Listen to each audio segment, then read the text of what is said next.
जय हिंद दोस्तों, राधे राधे। कल मैंने आपको प्राग्ञ ऐतिहासिक काल के बारे में पढ़ा दिया है।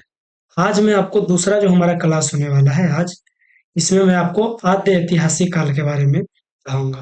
प्रोटो हिस्टोरिक हिस्ट्री के बारे में। तो दोस्तों, इसमें आपको पढ़ाया जाएगा सिंधु सभ्यता, हड़प्पा, मोहनजोदड़ो, चनहुदड़ो, रोपड़, बनावली, सूतकांगेडोर, ये सारा कुछ इसमें पढ़ाया जाएगा। तो अभी आपको समझ में नहीं आ रहा होगा, ठीक ना? तो अगर आपने पहले क्लास छोड़ दिए हैं, तो पहले आप जाकर इस क्लास को देख लीजिए। बात समझिए, पहले जाकर आप इसे देख लीजिए। इसका मैंने प्लेलिस्ट बना दिया है। हिस्ट्री के जाइएगा प्लेलिस्ट में, तो उसमें आपको पहला क्लास दिख जाएगा। और दूसरा मैं आज आपको ये करवा रहा हूँ। इसके बाद मैं आपको तीसरा करवाऊंगा, ठीक ना? तो आप लोग पहले इसे देख लीजिए, अगर आपको ये समझ में नहीं आ रहा है तो। उसके बाद दोस्तों, ये आपको सारी बात समझ में आ जाएगी। और अगर आपने कल की क्लास कर लिए हैं, तो आप आज के क्लास देख सकते हो, ठीक ना? तो आज के क्लास में हम लोग जानेंगे आद्य ऐतिहासिक काल के बारे में, ठीक ना? ये आद्य ऐतिहासिक काल होता क्या है? ये देखिए दोस्तों, आद्य ऐतिहासिक काल, प्रोटो हिस्टोरिक हिस्ट्री। तो इसमें हम लोग पहले इसके बारे में हम लोग जान जाते हैं कि ये जो काल है, ये होता क्या है, ठीक है ना? इस काल में मानव द्वारा लिखी गई लिपि को पढ़ा नहीं जा सकता था। मतलब इस काल में लिखा हुआ जो भी है, साक्ष्य मिला है, लेकिन उसे मानव के द्वारा पढ़ा नहीं जा सकता था। किंतु लिखित साक्ष्य मिले हैं। इस काल के जानकारी के स्रोत भी पुरातात्विक साक्षी है। इसमें सिंधु सभ्यता को रखते हैं। मतलब दोस्तों, इसमें लिखित मिला है, ठीक ना? लिखित जो है वो मिला है, लिखित साक्ष्य मिला है, ठीक।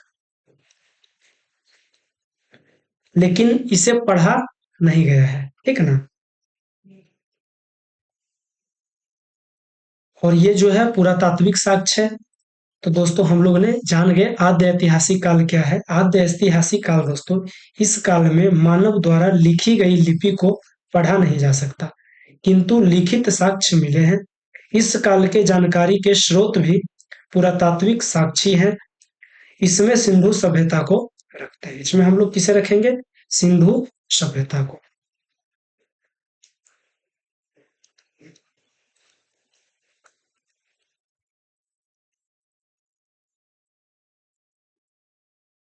इसमें हम लोग पढ़ेंगे दोस्तों सिंधु सभ्यता के बारे में। इंडस वैली सिविलाइजेशन, ठीक ना? इसे हम लोग इंग्लिश में कहेंगे। आप लोग को लिखना है तो लिख भी सकते हैं।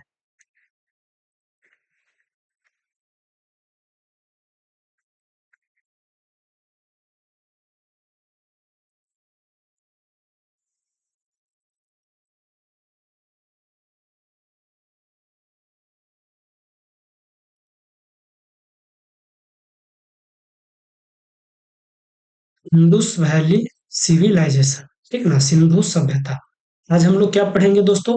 तो सिंधु सभ्यता के बारे में आज हम लोग पढ़ेंगे, ठीक ना? तो आप लोग वीडियो में बिल्कुल ध्यान से बने रहिएगा। और आद्य ऐतिहासिक काल में सिंधु सभ्यता के बारे में देखते रहिएगा। और अगर आपका पहला क्लास छूट गया है, तो आप पहले वीडियो जरूर देख लीजिए, तभी आपको समझ में आएगा। तो यहाँ देखते हैं अब हम लोग। तो दोस्तों, इसमें जो है सामाजिक रूप से रहने वाले व्यक्तियों को सभ्यता कहते हैं। मतलब इसमें जो है सामाजिक रूप से जितने व्यक्तियों रहते थे, उन्हीं का सभ्यता सिंधु सभ्यता कहलाती है। यह सभ्यता सिंधु नदी के तट पे मिली है। यह सभ्यता कहाँ मिली है? तो सिंधु नदी के तट पे। कहाँ मिली है दोस्तों? सिंधु नदी के तट पे। तट पर कहाँ मिली है? तो सिंधु नदी के तट पर। इसका विकास 2500 ईसा पूर्व से 1750 ईसा पूर्व तक हुआ है। इसका जो विकास है वो कब तक हुआ है? 2500 ईसा पूर्व से 1750 ईसा पूर्व तक। याद रखिएगा आप लोग, ठीक ना? सिंधु सभ्यता का आकार दोस्तों, जो सिंधु सभ्यता है, इसका जो आकार है वो त्रिभुजाकार है। कैसा है? तो त्रिभुजाकार कार है, ठीक है ना। इसका क्षेत्र लगभग 13 लाख वर्ग किलोमीटर तक फैला है। आगे देखते हैं, आगे चलते हैं हम लोग। इसका जो क्षेत्र है दोस्तों, वो 13 लाख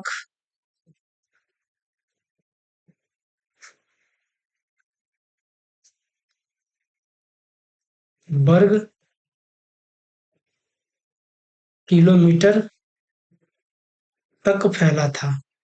13 लाख वर्ग किलोमीटर तक फैला था इसका जो था क्षेत्रफल, ठीक है ना। ये प्रश्न करता है कि सिंधु सभ्यता का क्षेत्रफल कितना था, तो 13 लाख वर्ग किलोमीटर, आप लोग याद रखिएगा। अगला पॉइंट हम लोग देखेंगे। सिंधु सभ्यता में कुल 350 स्थल मिले, ठीक है ना। टोटल स्थल कितना है, टोटल, एक मिनट रुक जाइए। अंग्रेजी में ये जो टाइपिंग वाली है ना चीजें, ये चीज आ जाती है, ये नहीं होगा, ये होगा। टोटल यहाँ जो स्थल है वो कितने हैं दोस्तों, तो 350 मिले हैं, जिसमें से 200 स्थल केवल गुजरात में है। गुजरात में कितने हैं, जिसमें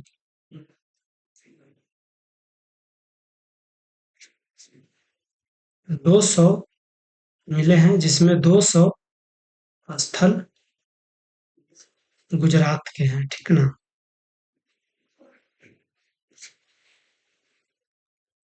गुजरात में है।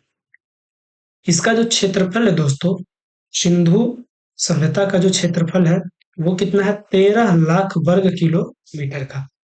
इसमें टोटल जो स्थल मिला है वो 350 मिला है, जिसमें 200 स्थल सिर्फ गुजरात में है। आगे देखते हैं। सिंधु सभ्यता विश्व की पहली नगरीय सभ्यता थी। विश्व की मतलब दुनिया की पहली नगरीय सभ्यता इसी को कहा गया है, ठीक ना। आप लोग याद रखिएगा, नगरीय यानी जिसे हम लोग शहरी भी कहते हैं, ठीक ना।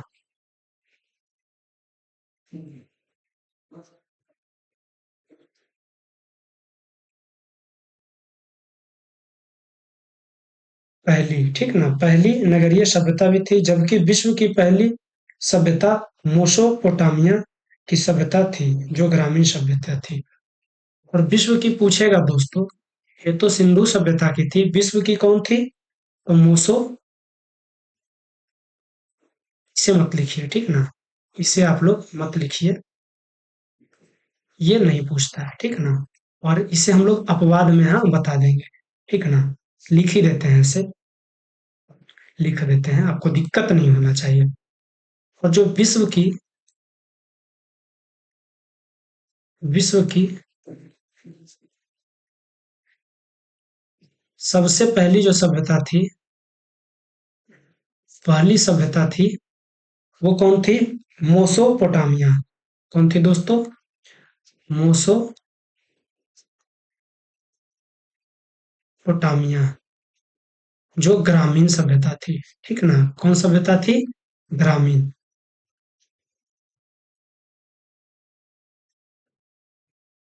एक मिनट दोस्तों, आप लोग लाइन पे रहिएगा। तो मैंने अभी आपको क्या बताया दोस्तों, कि यहाँ सबसे पहली नगरी जो शहरी सभ्यता थी वो क्या थी, तो सिंधु सभ्यता, ठीक है ना। और ग्रामीण सभ्यता, अगर विश्व की सबसे पहली ग्रामीण सभ्यता पूछेगी तो मोसोपोटामिया। याद हो गई चीजें आपको। आगे देखते हैं, रुक जाइएगा। अगला हम लोग देखेंगे,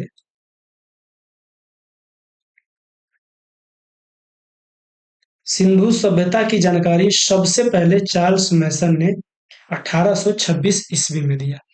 सिंधु सभ्यता की जो जानकारी है दोस्तों, जानकारी किसने दिया, सबसे पहले जानकारी, सबसे पहले, आप लोग लिख सकते हैं इसे, सबसे पहले चार्ल्स मैसन, चार्ल्स मैसन ने 1826 ईस्वी में दिया। ठीक ना, आप लोग इसे याद रखिएगा। सिंधु सभ्यता की जानकारी सबसे पहले किसने दिया? तो चार्ल्स मैसन ने। कब? तो 1826 ईस्वी में। सिंधु सभ्यता का सर्वेक्षण जेम्स कनिंघम ने किए थे। इसका सर्वेक्षण कौन किए थे दोस्तों? सर्वेक्षण जेम्स कनिंघम ने। कौन किए थे? James Cunningham.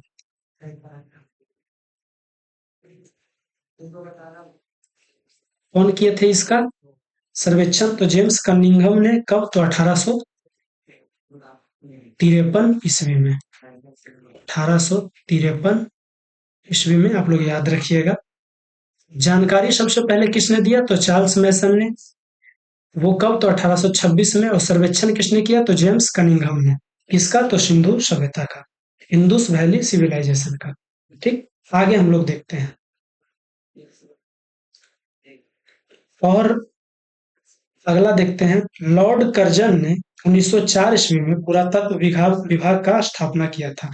अगर क्वेश्चन करेगा कि पूरा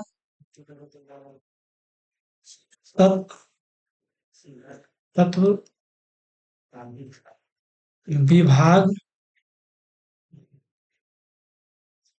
का सर्वेक्षण, पुरातत्व विभाग का स्थापना किसने किया था? स्थापना किसने किया था दोस्तों? तो इसका सही जवाब है लॉर्ड कर्जन ने। किसने? लॉर्ड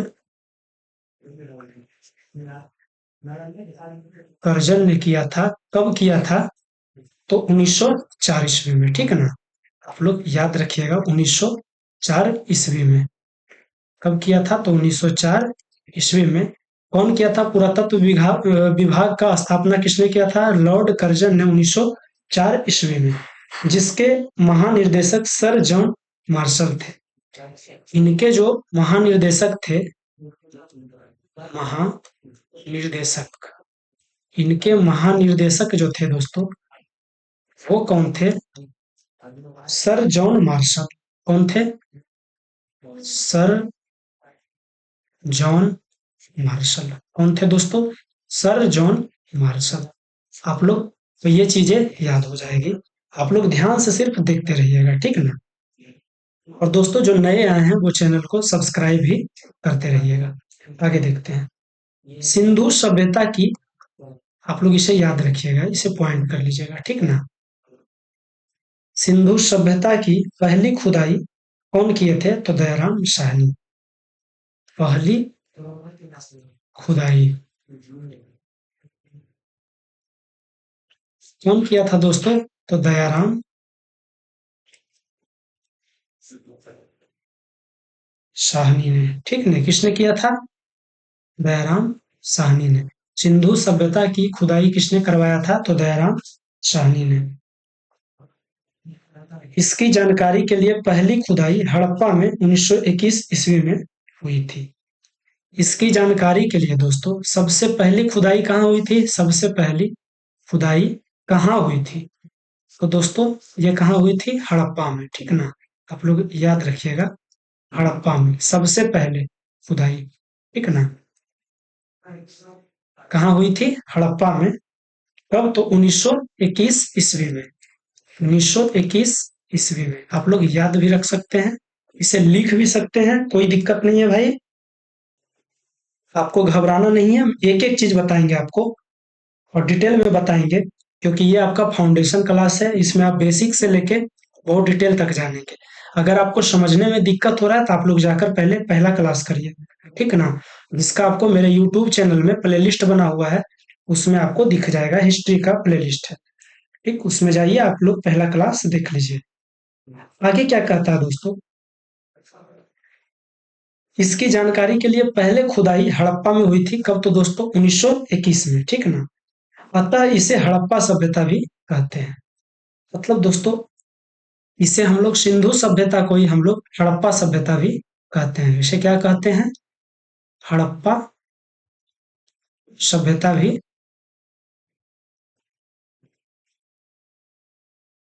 कहते हैं, ठीक है ना। अगर क्वेश्चन करेगा कि सिंधु सभ्यता को कौन सी सभ्यता कहते हैं, तो हड़प्पा सभ्यता भी कहते हैं, ठीक, याद रखिएगा आप लोग। सिंधु सभ्यता का नामकरण जॉन मार्शल ने किया था। जो सिंधु सभ्यता है दोस्तों, इसका जो नामकरण है वो कौन किए थे, नामकरण।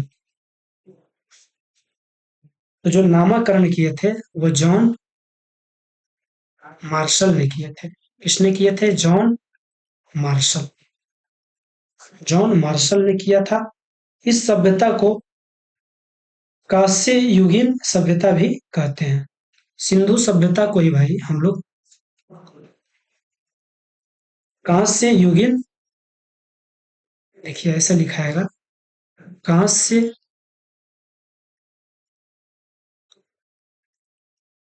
कांस्य युगीन सभ्यता भी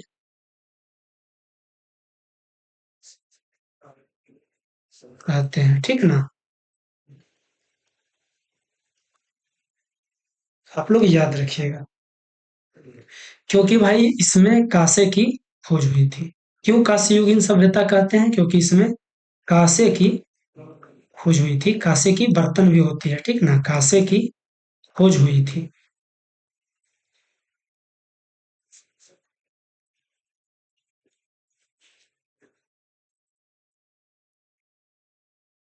अब आगे जो हम लोग चलते हैं, इसमें हमने क्या क्या जाना भाई, इसमें हम लोगों ने जो पढ़ा, क्या क्या पढ़ा, आप लोग ध्यान से एक बार देख लीजिएगा, ठीक ना। इसमें लिखित साक्ष्य मिला लेकिन लोगों के द्वारा पढ़ा नहीं जा सका, ठीक ना। आद्य ऐतिहासिक काल में लिखित साक्ष्य मिला लेकिन लोगों के द्वारा पढ़ा नहीं जा सका। इसकी जानकारी पुरातात्विक साक्ष्य है। इसमें सिंधु सभ्यता को रखते हैं। इसमें किसे रखते हैं, सिंधु सभ्यता को रखते हैं। इसे सामाजिक रूप से रहने वाली व्यक्तियों की सभ्यता भी कहते हैं। सामाजिक रूप से रहने वाले व्यक्तियों की सभ्यता भी कहते हैं। किसे, तो सिंधु सभ्यता को। यह सभ्यता नदी के तट पर मिली थी, इसलिए इसे सिंधु सभ्यता कहते हैं। यह सभ्यता जो है दोस्तों, यह सिंधु नदी के तट पे मिला था, इसलिए इसे सिंधु सभ्यता कहते हैं, ठीक। इसका विकास 2500 ईसा पूर्व से 1750 ईसा पूर्व तक हुआ है, ठीक ना। सिंधु सभ्यता का आकार जो था वो त्रिभुजाकार था, इस प्रकार से था, त्रिभुजाकार। इसका जो आकार था सिंधु सभ्यता का, वो त्रिभुजाकार था। इसका जो क्षेत्रफल है दोस्तों, वो 13 लाख वर्ग किलोमीटर तक फैला हुआ है। क्या है दोस्तों, फैला हुआ है, फैला हुआ है। और इसमें जो है दोस्तों, टोटल जो स्थल मिले हैं, 350 स्थल मिले हैं। सिंधु सभ्यता में टोटल कितने स्थल मिले हैं, 350, जिसमें 200 स्थल केवल गुजरात में है। 200 स्थल कहाँ है दोस्तों, तो वो सिर्फ गुजरात में है। और इसमें नगरीय सभ्यता भी कहा जाता है। सिंधु सभ्यता को दोस्तों नगरीय सभ्यता भी, विश्व की पहली नगरीय सभ्यता कहा जाता है, दुनिया की पहली, ठीक ना, दुनिया की पहली नगरीय सभ्यता भी कहा जाता है। और विश्व की सबसे पहली ग्रामीण सभ्यता जो है वो मोसोपोटामिया को कहा जाता है, ठीक ना। और जानकारी, और आगे जो मैं बता रहा हूं इसमें, शहरी सभ्यता हो गया, ग्रामीण सभ्यता भी हो गया।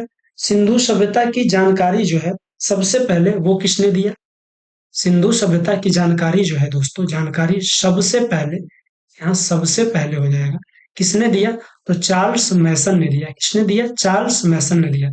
अगर प्रश्न आवे कि सिंधु सभ्यता की सबसे पहले जानकारी किसने दिया, तो चार्ल्स मैसन ने दिया। कब दिया, तो 1826 ईस्वी में। आप लोग याद रखिएगा, 1826 ईस्वी में।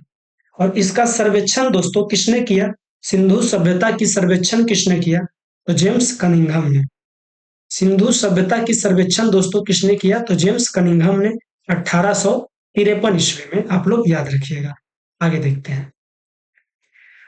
पुरातत्व विभाग का स्थापना जो है दोस्तों, सिंधु सभ्यता के पुरातत्व विभाग का स्थापना दोस्तों लॉर्ड कर्जन ने किया। किसने किया, लॉर्ड कर्जन ने 1904 ईस्वी में, ठीक। और लॉर्ड कर्जन के जो महानिर्देशक थे, जो इन्हें रास्ता बताते थे, वो कौन थे? तो सर जॉन मार्शल ने। सर जॉन मार्शल ने इनके महानिर्देशक थे, किसके? तो लॉर्ड कर्जन के। ठीक। और लॉर्ड कर्जन दोस्तों पुरातत्व विभाग का स्थापना किए थे। ठीक ना। आगे हम लोग जानते हैं। और सिंधु सभ्यता की पहली खुदाई किसने की थी? तो दयाराम साहनी ने। सिंधु सभ्यता की पहली खुदाई किसने की थी? तो दयाराम साहनी ने। और सिंधु सभ्यता को ही दोस्तों हड़प्पा सभ्यता भी कहते हैं। ठीक है ना। हड़प्पा सभ्यता भी कहते हैं, जो हड़प्पा में हुई थी। सिंधु सभ्यता की पहली खुदाई कहाँ हुई थी? हड़प्पा में 1921 ईस्वी में। आप लोग इसे भी याद रखिएगा। ठीक है ना। नामकरण के, इसका जो नामकरण किए थे, सिंधु सभ्यता का नामकरण किसने किए थे? तो जॉन मार्शल ने। नामकरण किसने किए थे? जॉन मार्शल ने। आप लोग इसे पॉइंट कर लीजिएगा, इसे याद रखिएगा। ये सब जो नाम वाला जितना भी है उसे आप लोग याद रखिएगा। ठीक ना। आप लोग चाहिए तो लिख भी सकते हैं। और दोस्तों अगला क्या है कि इस सभ्यता को कांस्य युगीन भी कहा जाता है। ये जो सभ्यता है, सभ्यता को कांस्य युगीन भी नाम दिया गया है। क्यों दिया गया है? क्योंकि इस सभ्यता में कांसे की खोज की गई थी। आगे हम लोग जानेंगे, आगे हम लोग पढ़ेंगे दोस्तों सिंधु सभ्यता के सीमाएं। ठीक ना। आगे जो हम लोग पढ़ेंगे वो क्या पढ़ेंगे? सिंधु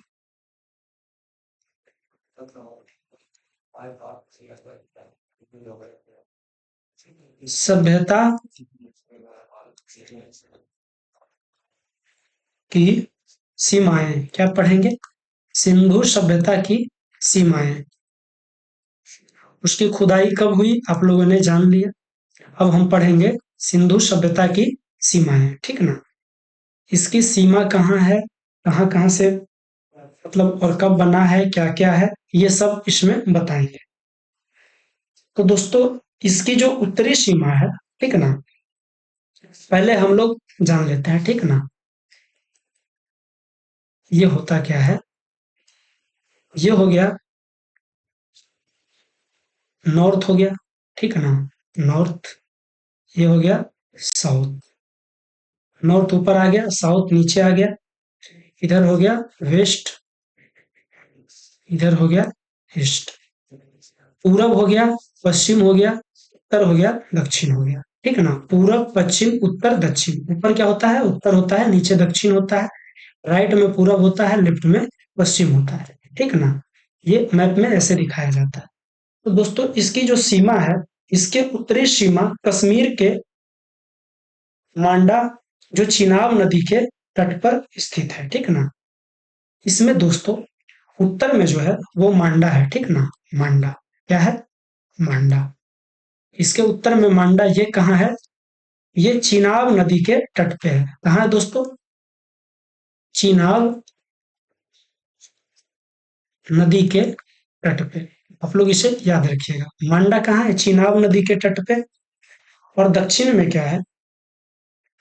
इसकी खुदाई जगपति जोशी ने 1982 ईस्वी में किया था। ठीक ना। ये मैं आपको पहले एक बार जान लीजिए कि ये कहाँ कहाँ पे है। पूरब पश्चिम उत्तर दक्षिण, इसके बारे में आप लोग जान लीजिए पहले। और दक्षिण में जो है दोस्तों, दक्षिण में दैमाबाद है। ठीक है ना। सिंधु सभ्यता के सीमाएं जो है, इसके दक्षिण में क्या है? दैमाबाद। क्या है? दैमाबाद। दैमाबाद। ये किस नदी पे है? तो परवरा नदी। ठीक ना। याद रखिएगा, परवरा नदी। दैमाबाद कहाँ पे है? तो परवरा नदी के तट पे। परवरा नदी के तट पे। ठीक ना। इसके जो पूरब में है, पूरब में दोस्तों आलमगीरपुर है। आलमगीरपुर क्या है दोस्तों? आलम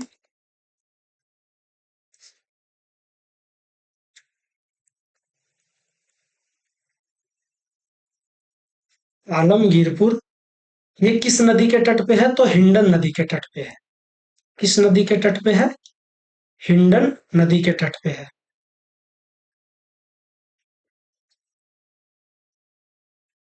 हिंडन नदी के तट पे है। और पश्चिम में जो है दोस्तों, वो है सुतका गेंडोर। क्या है? सुतका गेंडोर।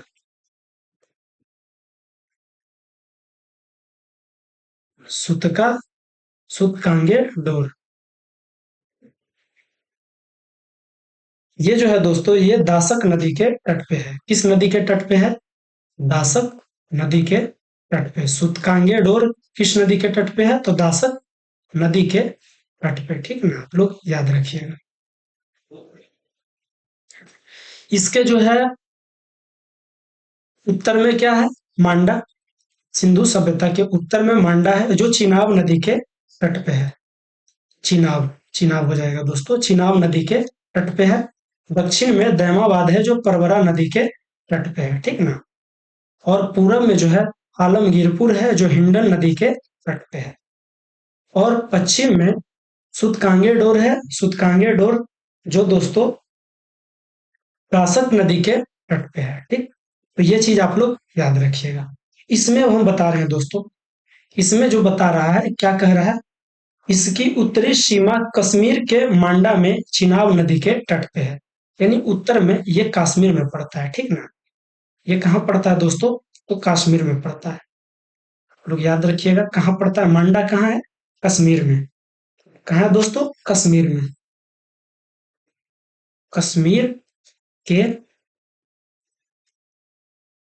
मांडा में चिनाब नदी के तट पर थी। इसकी खुदाई जगपति जोशी ने 1982 में किया। इसकी जो खुदाई है दोस्तों, वो कौन करवाया? जगपति जोशी ने। जगपति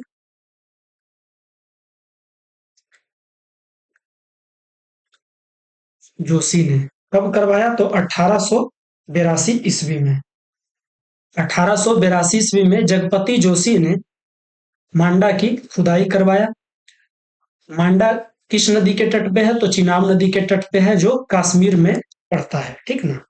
और इसकी जो पूर्वी सीमा है दोस्तों, पूर्वी, जिसे हम लोग ईस्ट कहते हैं, पूर्वी सीमा उत्तर प्रदेश के आलमगीरपुर में स्थित है। कहाँ दोस्तों? उत्तर प्रदेश में, यूपी में। ठीक ना, आप लोग याद रखिएगा, ये यूपी में है। ये यूपी में है, उत्तर प्रदेश में। आलमगीरपुर जो हिंडन नदी के किनारे अगदत्त शर्मा के नेतृत्व में इसका उत्खनन हुआ है। इसका उत्खनन दोस्तों, मतलब इसकी खुदाई किसने करवाया है? अगदत्त शर्मा। यज्ञदत्त, यक्ष लिखा गया मेरे भाई, यक्ष लिखा गया, यहाँ हो जाएगा यज्ञ। ठीक ना।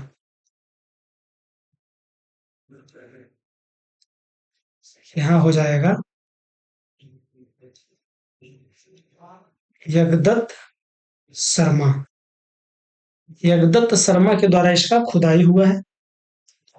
इसका दोस्तों आपने जान गया, उत्तर में क्या है? मांडा। ठीक ना, जो कश्मीर में पड़ता है, चिनाब नदी के तट पे। इसका खुदाई किसने करवाया? जगपति जोशी ने 1882 ईस्वी में। और यूपी में पड़ता है आलमगीरपुर। जो सिंधु सभ्यता की जो सीमाएं हैं, तो इसके पश्चिम में आलमपुर पड़ता है। आलमगीरपुर जो यूपी में है, हिंडन नदी के तट पे। इसका खुदाई यज्ञदत्त शर्मा ने करवाया है। ठीक है ना। और इसकी जो दक्षिण है दोस्तों, दक्षिण, दक्षिण के दैमाबाद में, महाराष्ट्र के, कहा? तो ये है कहाँ दोस्तों? महाराष्ट्र। महाराष्ट्र में दैमाबाद पड़ता है। ठीक ना। महाराष्ट्र के दैमाबाद में परवरा नदी के तट पर स्थित है। ये हम लोग जान गए। ठीक ना। और सुतकांगे डोर जो है दोस्तों, ये पाकिस्तान में स्थित है। ठीक ना। ये कहाँ है? पाकिस्तान में। पाकिस्तान में। ठीक है ना। ये दोनों इतना इंपॉर्टेंट नहीं है कि इसकी खुदाई किसने की, अगर रहेगी तो मैं बता दूंगा। तो दोस्तों आपने यहाँ तक जान गए। ठीक ना, कि इसकी दिशाएं जान गए, सिंधु सभ्यता के सीमाएं जान गए। ठीक ना। सिंधु सभ्यता के बारे में आप लोग जान गए, इसकी खुदाई किसने करवाई, कब तक चली, ये सारी बात आपने जान ली है। अब हम लोग चलते हैं हड़प्पा के बारे में। कहाँ चलते हैं दोस्तों? अब हम लोग बात करेंगे हड़प्पा सभ्यता के बारे में। हड़प्पा क्या है? ठीक है ना। हड़प्पा क्या दोस्तों? हड़प्पा के बारे में हम लोग बात करेंगे। ठीक, कलर चेंज कर लेते हैं। तो दोस्तों, इसकी जो खुदाई है, इसकी खुदाई किसने करवाई थी? इसकी खुदाई दयाराम साहनी ने।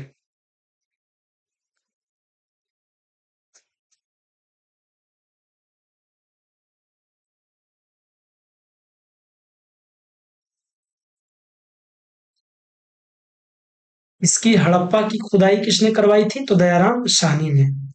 हड़प्पा किस नदी के तट पर स्थित है? तो रावी नदी के तट पर। रावी नदी के तट पे। कहाँ दोस्तों? रावी नदी के तट पे। तट पर स्थित है।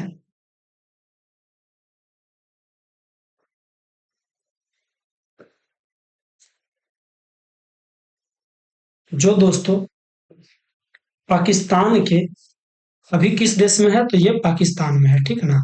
याद रखिएगा आप लोग। पाकिस्तान में। कहाँ दोस्तों? पाकिस्तान में।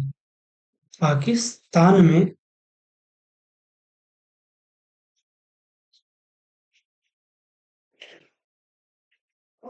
माउंट गोमरी जिला में स्थित है। एक माउंट गोमरी जिला है पाकिस्तान में। माउंट गोमरी जिला। ठीक, गोमरी जिला। जिला इधर से होगा, ये गलत है, ठीक है ना? रावी नदी के तट पर हड़प्पा जो है, हड़प्पा सभ्यता वो स्थित है। कहाँ? तो पाकिस्तान के माउंट गोमरी जिला में। पिग्गट ने हड़प्पा और मोहनजोदड़ो को एक विस्तृत साम्राज्य की जुड़वा राजधानी कहा है। हड़प्पा और मोहनजोदड़ो की एक विस्तृत साम्राज्य की जुड़वा राजधानी पिग्गट ने कहा है। वहां से निम्नलिखित वस्तुएं मिली है। तो यहाँ से दोस्तों मिलने वाली वस्तुएं, ठीक है ना? मिलने, हड़प्पा से मिलने वाली वस्तुएं। वस्तुएं क्या है दोस्तों? तो पहला में कुम्हार का चाक मिला है। कुम्हार का चाक, जिसपे कुम्हार मिट्टी का बर्तन बनाते हैं, बहुत सारा चीज मिट्टी का बनाते हैं, वो मिला है हड़प्पा से। कुम्हार का चाक मिला है। श्रमिक आवास मिला है, ठीक ना? यानी मजदूर का घर मिला है।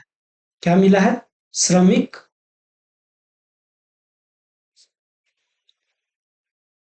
श्रमिक आवास। आवास। अन्नागार मिला है।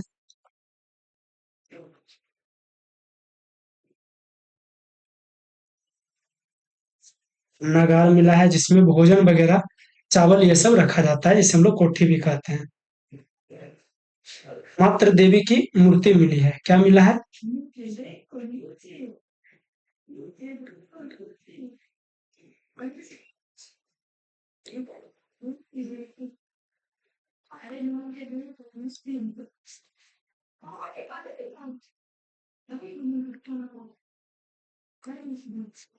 मूर्ति मिला है। और दोस्तों लड़की की ओखली मिली है, ठीक ना?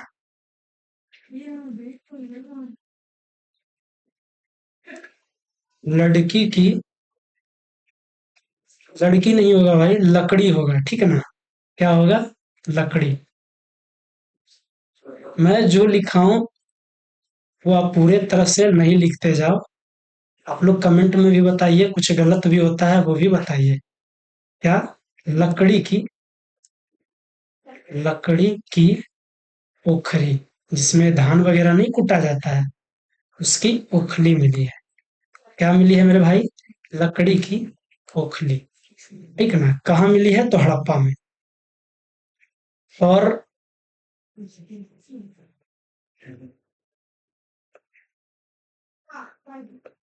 लकड़ी की ताबूत मिली है। लकड़ी की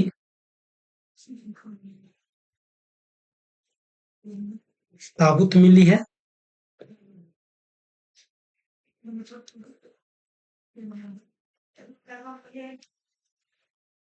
और 37 कब्रिस्तान मिले हैं। इसका नाम है RH कब्रिस्तान। मतलब कब्रिस्तान कहाँ मिले हैं दोस्तों? तो हड़प्पा में। कहाँ मिले हैं? हड़प्पा में कब्रिस्तान। कब्रिस्तान।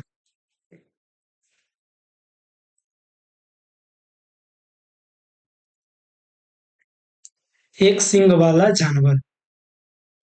एक सींग वाला जानवर कहाँ मिला है? तो हड़प्पा में। एक सींग वाला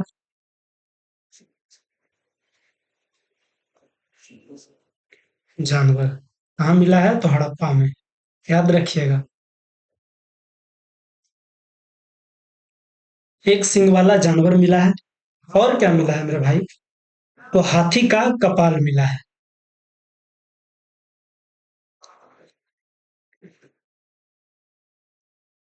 हाथी का कपाल मिला है। क्या मिला है? हाथी का कपाल। और क्या मिला है?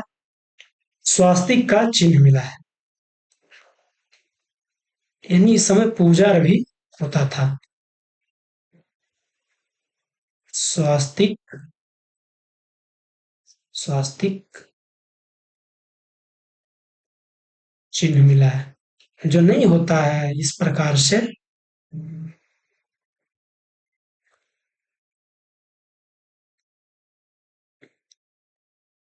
इस प्रकार से स्वास्तिक चिन्ह जो होता है जिसमें पंडित जी पूजा पाठ करवाते हैं, ये भी मिला है। ठीक है ना? स्त्री के गर्भ से निकला हुआ पौधा। क्वेश्चन करेगा स्त्री के गर्भ से निकला हुआ पौधा कब मिला है? तो हड़प्पा सभ्यता में मिली है। ठीक है ना? कहाँ मिला है? तो हड़प्पा में। स्त्री स्त्री के गर्भ से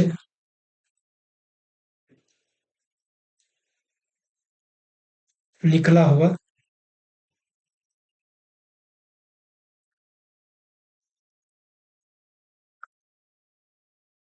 पौधा। आप लोग लिख सकते हैं भाई, लिखिए आप लोग और समझिए। और ये जो है दोस्तों, इसे क्या माना जाता है? स्त्री के इसे उर्वरता की देवी भी माना जाता है। नहीं देखते हैं खाद्य के गुणा में बना हुआ रहता है, ठीक ना? पौधा का जो चित्र रहता है, तो इसे क्या माना जाता है? उर्वरता की देवी भी माना जाता है। उर्वरता। उर्वरता। उर्वरता की देवी माना गया है इसे, ठीक ना? स्त्री के गर्भ से निकला हुआ पौधा उर्वरता की देवी से माना गया है। वो कहाँ मिला है? तो हड़प्पा में। और दोस्तों एक चीज और नोट कर लीजिएगा आप लोग, नोट में इसे याद रखिएगा कि चांदी का सर्वप्रथम प्रयोग हड़प्पा सभ्यता के लोगों ने ही किए थे। चांदी का, ठीक है ना? चांदी का सर्वप्रथम प्रयोग हड़प्पा सभ्यता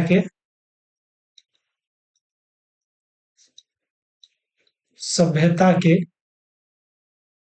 लोगों ने किया था।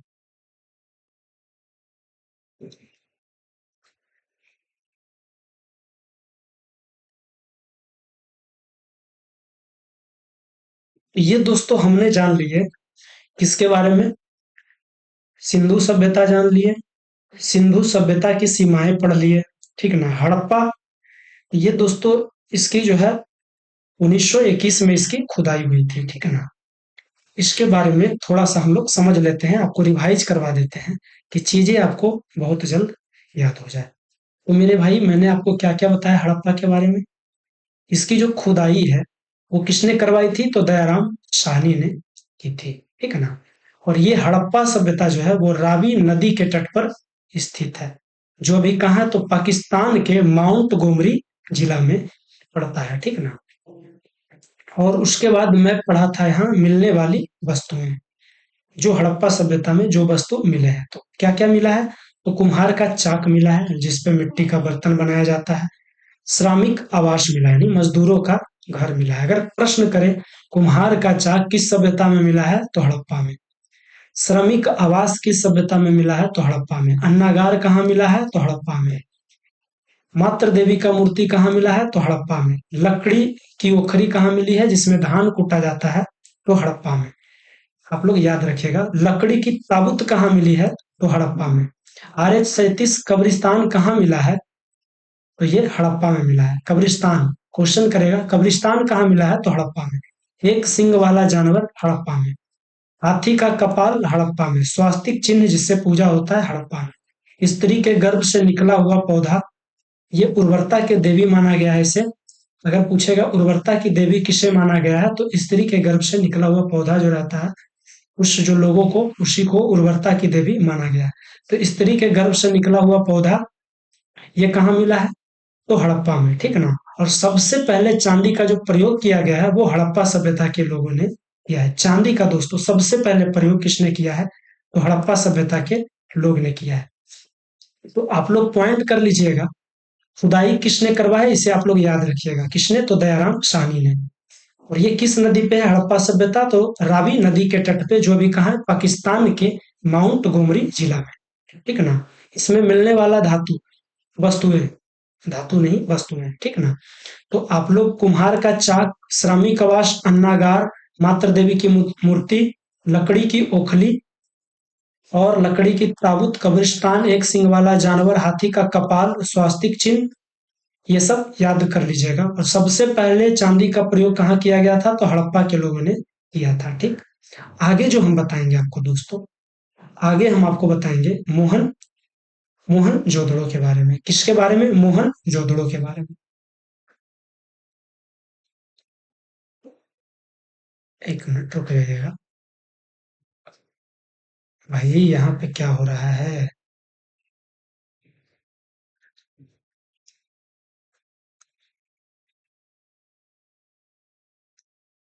पेन ही नहीं काम कर रहा है। कोई बात नहीं, मैं प्रयास करूंगा थोड़ा सा नीचे की ओर। मोहन, अब हम पढ़ेंगे मोहन जोदड़ो के बारे में। हड़प्पा के बारे में हमने जान गया। मोहन जोड़ो जोदड़ो के बारे में, इसकी जो खुदाई हुई थी वो 1922 में इसकी जानकारी मिली थी, ठीक ना। तो अब हम लोग जानेंगे मोहन जोदड़ो के बारे में। तो मेरे भाई पहले कलर चेंज कर लेते हैं, ठीक ना, ये जो थोड़ा सा अच्छा लगे। अगर आप लोग इसका PDF भी खोजिए तो हम दे दें।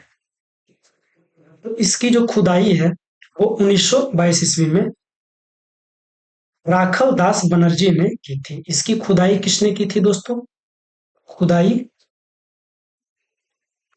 राखल दास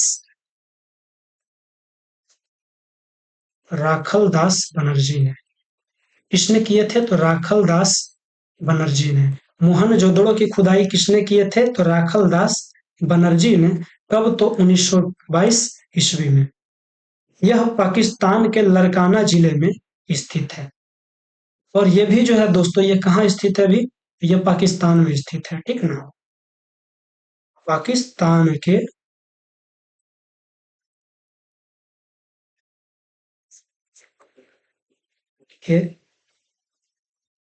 लरकाना जिले में।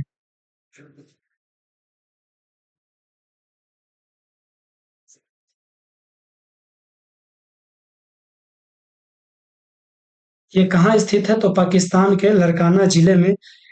यह भी सिंधु नदी के तट पे है।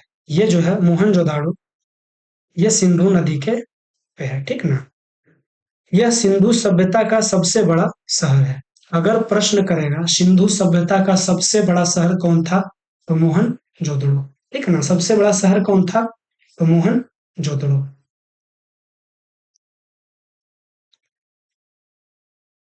लिख देते हैं, ठीक ना। सिंधु सभ्यता की सबसे बड़ा शहर यह था। कौन था दोस्तों, तो मोहनजोदड़ो, ठीक। आगे देखते हैं। मोहनजोदड़ो की सबसे प्रमुख विशेषता उसकी सड़कें थी। सीधा दिशा में एक दूसरे को समकोण ग्रिड पद्धति पर काटती हुई नगर के वर्गाकार अथवा चतुर्भुजाकार खंडों में विभाजित करती है। तो यहाँ दोस्तों यहाँ सड़कें भी मिली है। सड़कें कहाँ मिली है? तो दोस्तों ये मोहनजोदड़ो में मिली है, ठीक ना। सड़कें कहाँ मिली है? तो मोहनजोदड़ो में मिली है। और क्या इसमें कह रहा है? चतुर्भुजाकार खंडों में, यानी जो चौराहा होता है ना, सड़क चौराहा, ये भी मोहनजोदड़ो में मिली है। और यहाँ से मिलने वाली जो है, अब दोस्तों यहाँ से मिलने वाली निम्नलिखित वस्तुएं,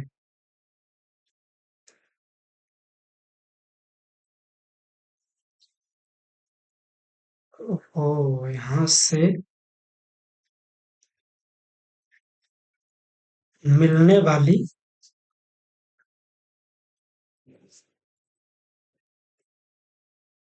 वस्तुएं, ठीक ना। आप लोग ये देखिए ध्यान से, ये प्रश्न पूछता है, ठीक ना। आपको मैंने जैसे हड़प्पा में बताया वैसे ही मोहनजोदड़ो के बारे में भी बताऊंगा। तो पहले हम लोग इसका जान लेते हैं, इसका खुदाई कब हुआ था? 1922 ईस्वी में, ठीक। किसके द्वारा? तो राखल दास बनर्जी के द्वारा। ये मोहनजोदड़ो कहाँ है अभी दोस्तों? तो पाकिस्तान के लरकाना जिले में स्थित है। सिंधु सभ्यता की सबसे बड़ा शहर कौन है? तो मोहनजोदड़ो। यहाँ सड़कें मिली थी, चौराहा भी मिला था, ठीक है ना। आगे देखते हैं। यहाँ से मिलने वाली वस्तुएं, यहाँ से, दोस्तों ये क्या हो रहा है?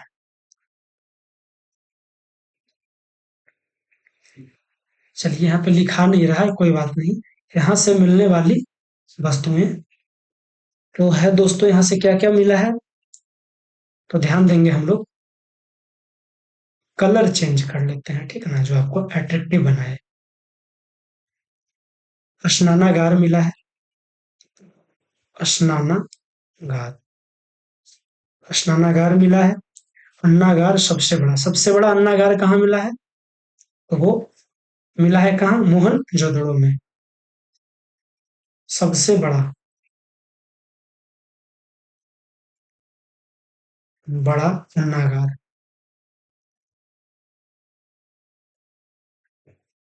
अगर प्रश्न करें कि अन्नागार कहाँ मिला है, ठीक है ना, अगर प्रश्न करें दोस्तों अन्नागार कहाँ मिला है, तो हड़प्पा में। और सबसे बड़ा अन्नागार कहाँ मिला है? तो मोहनजोदड़ो में। आप लोग को याद रहेगी बातें। आगे देखते हैं हम लोग।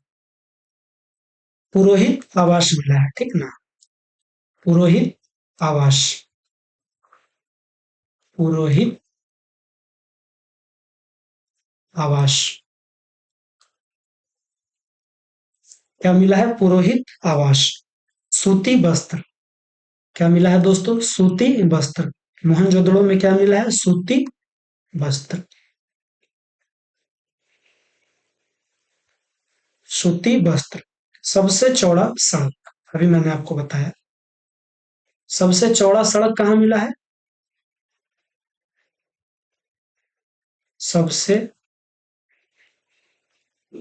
चौड़ा सड़क कहाँ मिला है? मोहनजोदड़ो में। सभागार,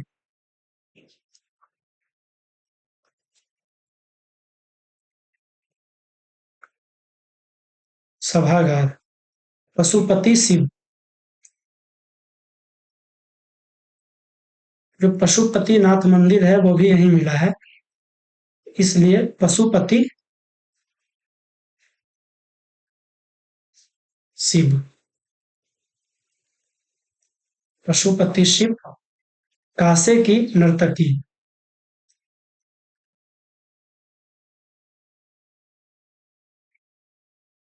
कासे की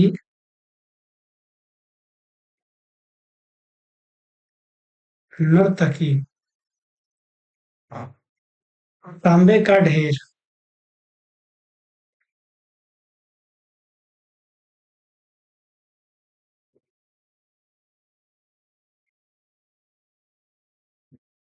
ढेर। घर में कुआं,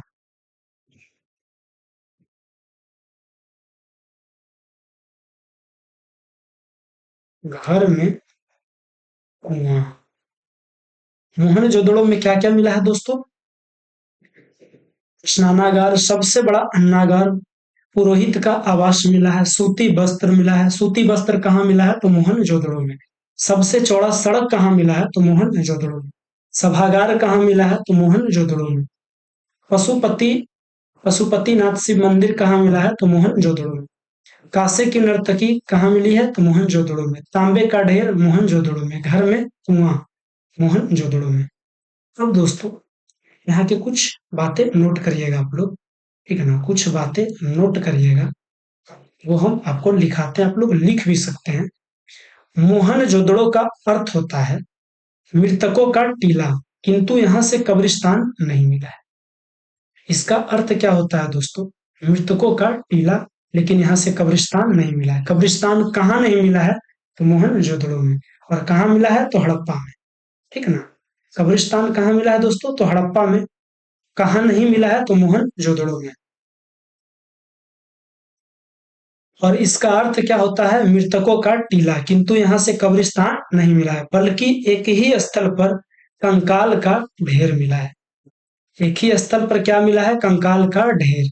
यह कंकाल क्षतिग्रस्त है, जो ब्रह्म आक्रमण को दर्शाता है। यहाँ से क्या मिला है दोस्तों? कंकाल का ढेर मिला है, जो ब्राह्मण आक्रमण को दर्शाता है। और अगले नोट में देखिएगा, मोहनजोदड़ो का विशाल अन्नागार सिंधु सभ्यता का सबसे बड़ा भवन या इमारत है। ये लिख लेते हैं। इसका जो अन्नागार है, मोहनजोदड़ो का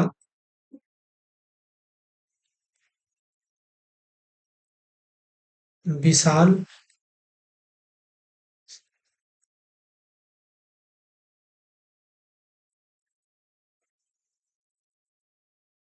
अन्नागार है, वो सिंधु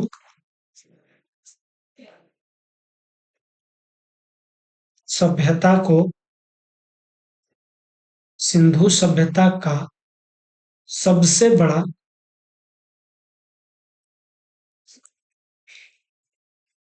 भवन या इमारत है।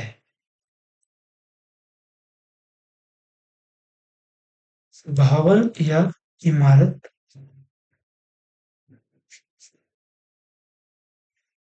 मोहनजोदड़ो का जो विशाल अन्नागार है दोस्तों, वो सिंधु सभ्यता का सबसे बड़ा भवन या इमारत है। आप लोग इसे ध्यान दीजिएगा।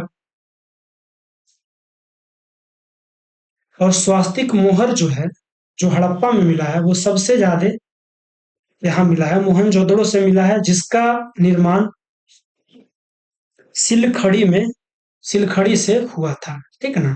तो आप लोग इतना बातें याद रखिएगा। एक बार आपको हम रिवाइज करवा देते हैं दोस्तों, रिवीजन बहुत ही जरूरी है, ठीक है ना? मोहनजोदड़ो के दोस्तों जो खुदाई हुई थी, वो 1922 ईस्वी में हुई थी। किसके द्वारा? तो राखल दास बनर्जी के द्वारा। और मोहनजोदड़ो कहाँ स्थित है? तो पाकिस्तान के लरकाना जिले में, ठीक है ना? सिंधु सभ्यता की सबसे बड़ा जो शहर है, वो कहाँ है? कौन है? तो मोहनजोदड़ो। सिंधु सभ्यता की सबसे बड़ा शहर मोहनजोदड़ो में मिला है। और सबसे बड़ी सड़क भी जो है, मोहनजोदड़ो में मिला है। सबसे चौड़ी सड़क जो है, वो भी मोहनजोदड़ो में मिली है। स्नानागार कहाँ मिला है? मोहनजोदड़ो में। सबसे बड़ा अन्नागार, अगर पूछेगा अन्नागार कहाँ मिला है, तो वो हड़प्पा में मिला है। अन्नागार कहाँ मिला है दोस्तों? तो हड़प्पा में। और सबसे बड़ी अन्नागार कहाँ मिला है? तो मोहनजोदड़ो में। पुरोहित का आवास मिला है, सूती वस्त्र मिला है, सबसे चौड़ा सड़क मिला है, सभागार मिला है, पशुपति शिव मिले हैं, कांसे की नर्तकी मिला है, तांबे का ढेर मिला है, घर में कुआं मिला है। और नोट किए जाने वाली बातें जो है, मोहनजोदड़ो का जो विशाल अन्नागार है, वो सिंधु सभ्यता का सबसे बड़ा भवन या इमारत है, ठीक? तो ये हो गया मोहनजोदड़ो के बारे में। अब हम लोग जानेंगे दोस्तों सुतका गेंडोर के बारे में, ठीक ना? किसके बारे में जानेंगे? सुतका गेंडोर। सुतका सुतकांगे डोर सुतकांगे डोर सुतकांगे सुतकांगे डोर, है ना? सुतकांगे डोर के बारे में हम लोग जानेंगे। ये क्या है दोस्तों? तो ये सिंधु सभ्यता के पश्चिम में दासक नदी के किनारे पड़ता है, ठीक ना। सूतकांगेडू ये कहाँ पड़ता है? सिंधु सभ्यता के पश्चिम में दासक नदी के किनारे पड़ता है, ठीक। तो इसके बारे में अब हम लोग जानते हैं। इसकी खुदाई आर्यन स्टाइन ने किया था। इसकी जो खुदाई है दोस्तों, वो किसने किया था?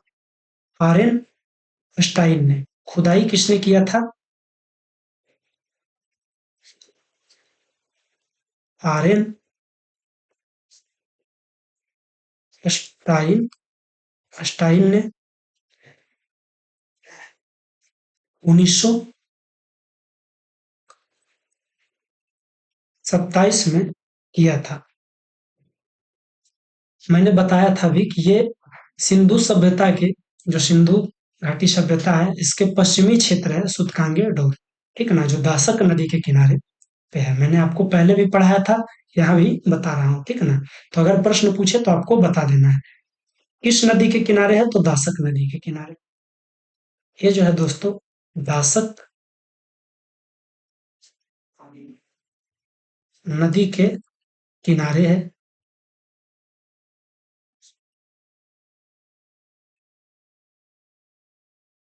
और सबसे पश्चिमी स्थल है, ठीक ना।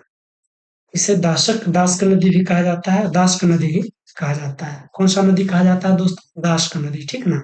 लोग सुधार कर लीजिएगा, दास्क नदी के किनारे है, ठीक। हमसे थोड़ी गलती हो गई बोलने में, हमने लिखा है, पहले मैं नोट कर लेता हूँ, बना लेता हूँ नोट पे, तब मैं आपको पढ़ाता हूँ, ठीक ना। तो दास्क नदी के किनारे है। इसकी खुदाई किसने की थी? आर्यन स्टाइन ने 1927 ईस्वी में। यह सबसे पश्चिमी स्थल है जो दास्क नदी के किनारे है। यहाँ से बंदरगाह मिले हैं। यहाँ से क्या मिले हैं दोस्तों? बंदरगाह मिले हैं।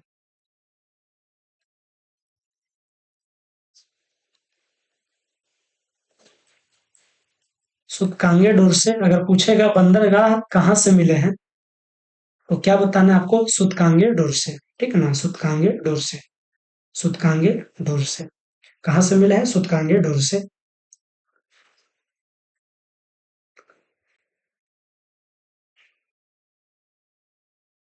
आगे हम बताते हैं आपको। तो ये हो गया सूतकांगे डोर से, यहाँ से सिर्फ बंदरगाह मिले हैं और कुछ नहीं मिला है, ठीक ना। तो आप लोग सूतकांगे डोर याद रखिएगा।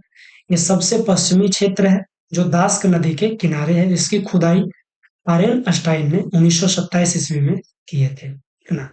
आगे अब हम लोग बताएंगे दोस्तों आपको, इतना ही इसके बारे में जानकारी मिली है। चंद हुदड़ों के बारे में, ठीक ना। किसके बारे में अब हम लोग बात करेंगे? चंद हुदड़ों के बारे में। किसके बारे में दोस्तों? चंद हुदड़ों के बारे में। लिख लेते हैं, चंद हुदड़ों, ठीक। ये सब भी आपको पढ़ा जाना है। इसको छुछुंदर इस सब में पढ़ लीजिएगा, चंद हुदड़ों लिखा हुआ है। इसके बारे में अब हम लोग जानेंगे। तो इसकी जो खुदाई है दोस्तों, वो तो 1931 ईस्वी में की गई है। कब की गई है? 1931 ईस्वी में। गोपाल मजूमदार ने की थी। इसकी खुदाई किसने की थी? गोपाल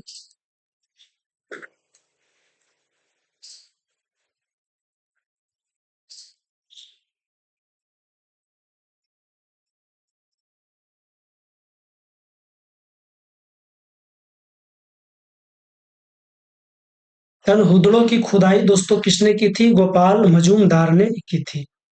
यह पाकिस्तान में सिंधु नदी के तट पे स्थित है। ये कहाँ स्थित है? तो पाकिस्तान में,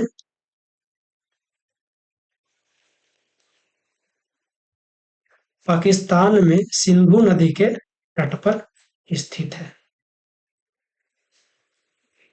सिंधु नदी के तट पे, तट पर स्थित है। यह एकमात्र शहर है जो दुर्ग रहित है। अगर क्वेश्चन करेगा दुर्ग रहित एकमात्र शहर कौन है, तो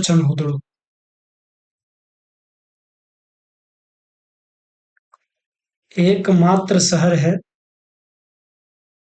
एकमात्र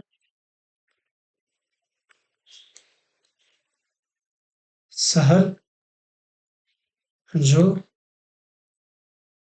दुर्ग रहित है। यह एक औद्योगिक शहर भी है।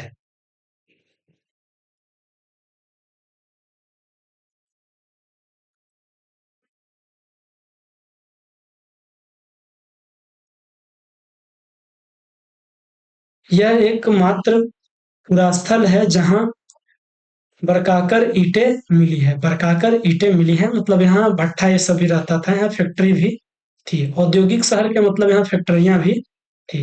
यह एकमात्र पुरास्थल है जहां से बर्काकर ईंटें मिली है, यानी मुहर वाली ईंट मिली है यहाँ, ठीक है ना, यहाँ से ईंटें भी मिली है।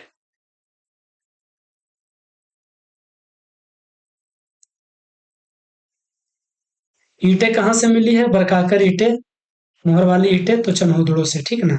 यहाँ से निम्नलिखित वस्तुएं भी मिली है। तो वस्तुएं में कौन कौन सा वस्तु मिली है मेरे भाई, आप लोग देख लीजिएगा। कलर चेंज, यहाँ से मिलने वाली वस्तुएं,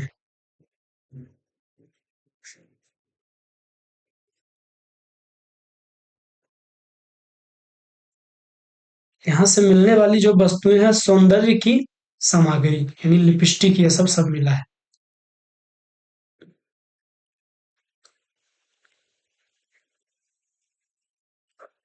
एक मिनट रुक जाइएगा। सौंदर्य की सामग्री क्या मिला है दोस्तों? सौंदर्य की सामग्री यानी मेकअप किट मिला है, ठीक ना। गुड़िया मिली है,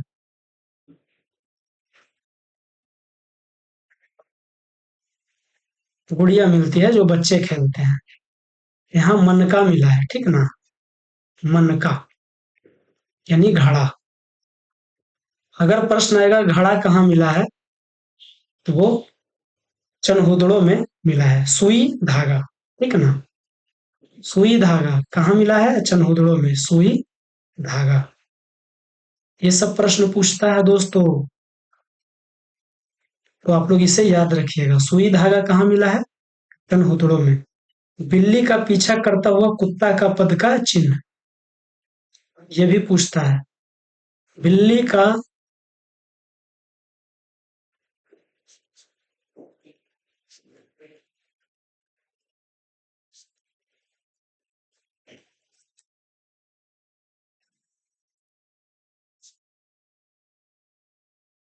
कुत्ता का पद चिन्ह,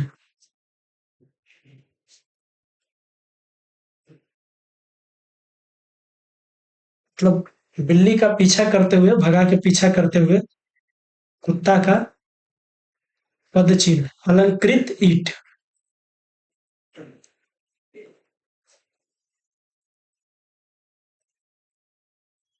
अलंकृत ईंट, अलंकृत ईंट कहाँ मिली है? तो ये चनहुदड़ो में मिली है, ठीक। नोट में देखिएगा।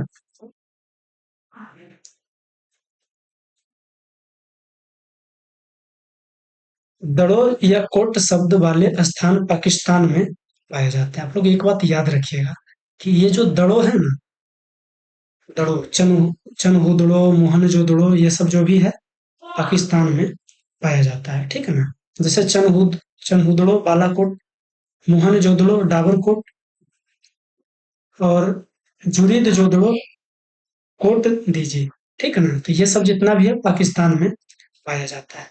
तो एक बार इसके बारे में हम लोग जान लेते हैं। क्या करते हैं दोस्तों, एक बार इसके बारे में हम लोग अच्छे से सुन लेते हैं, आपको चीजें याद हो जाएगी। चनहुदड़ो की खुदाई दोस्तों 1931 ईस्वी में गोपाल मजूमदार के द्वारा हुआ। चनहुदड़ो की खुदाई किसने करवाई? गोपाल मजूमदार ने। कब? तो 1931 ईस्वी में। ये कहाँ पड़ता है? तो पाकिस्तान में सिंधु नदी के तट पर यह स्थित है। कहाँ स्थित है? तो पाकिस्तान के सिंधु नदी के तट पे। यह एकमात्र शहर है जो दुर्ग रहित है। है ना। यह एकमात्र ऐसा शहर है जो दुर्ग रहित है। यह एक औद्योगिक शहर भी है, मतलब यहाँ फैक्ट्रियां भी होती थी, यहाँ ईंटें भी मिली है।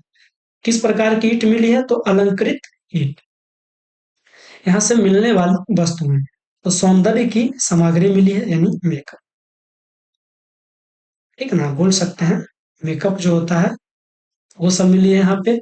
सौंदर्य की सामग्री मिली है, गुड़िया मिली है, मनका मिला है, निघड़ा मिला है, सुई धागा मिला है, बिल्ली का पीछा करता हुआ कुत्ता का पद चिन्ह मिला है, अलंकृत ईंट मिली है, ठीक ना। ये कहाँ मिली है? तो चंद्रभूतड़ों में मिली है। आगे हम लोग पढ़ेंगे दोस्तों। और जिसमें दड़ो लगा हुआ है वो ज्यादातर पाकिस्तान में पाया जाता है, ठीक ना। तो अब जो मैं आपको बताऊंगा वो हो जाएगा रोपड़। ये भी आपको पढ़ना है, रोपड़। यहाँ से भी प्रश्न ऐसे तो कम पूछते हैं, लेकिन आप लोग पढ़ लीजिएगा, रोपड़ से भी प्रश्न पूछते हैं, ठीक ना। तो इसकी खुदाई जो है दोस्तों वो 1953 ईस्वी में हुई है, ठीक ना। किसके द्वारा हुई है ये भी बताएंगे। इसकी खुदाई यज्ञदत्त शर्मा ने 1953 में किया है। इसकी खुदाई यज्ञदत्त शर्मा के द्वारा, अरे भाई यक्ष काहे लिखा जाता है?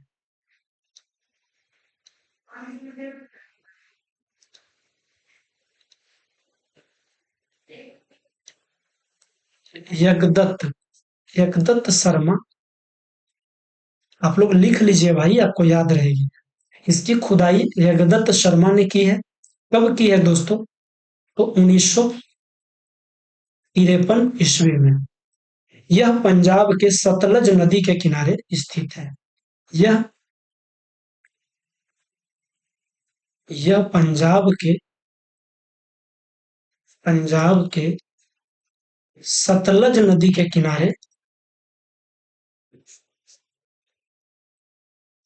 नदी के किनारे स्थित है, ठीक ना। आप लोग याद रखिएगा।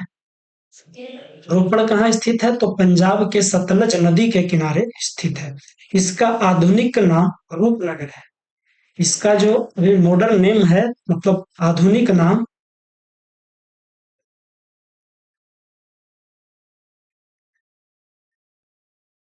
आधुनिक नाम जो है वो रूपनगर है। क्या बात है जी, रूपनगर। प्रश्न करेगा दोस्तों, रूपनगर किसका आधुनिक नाम है? तो रोपड़ की, ठीक है ना। यहाँ मानव के साथ साथ उसके पालतू जानवरों कुत्ता का भी साक्ष्य मिला है। यहाँ दोस्तों मानव के साथ साथ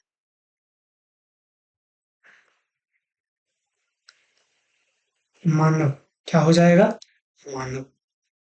मिस्टेक होती है भाई, सुधारने का हम प्रयास कर रहे हैं। मानव के साथ साथ उसके पालतू जानवर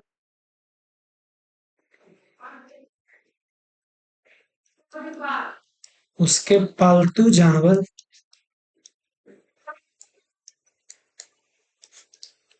कुत्ता का भी साक्ष्य मिला है।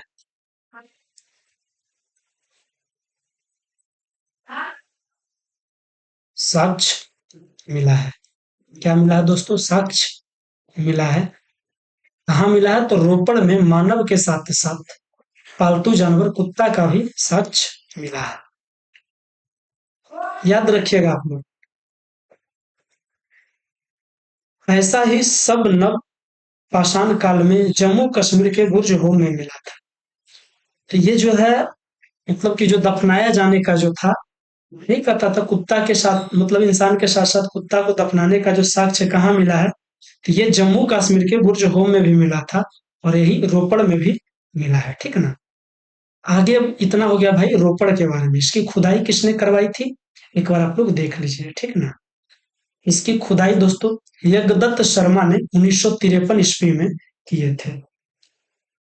यज्ञदत्त शर्मा ने 1953 ईस्वी में इसकी खुदाई किए थे।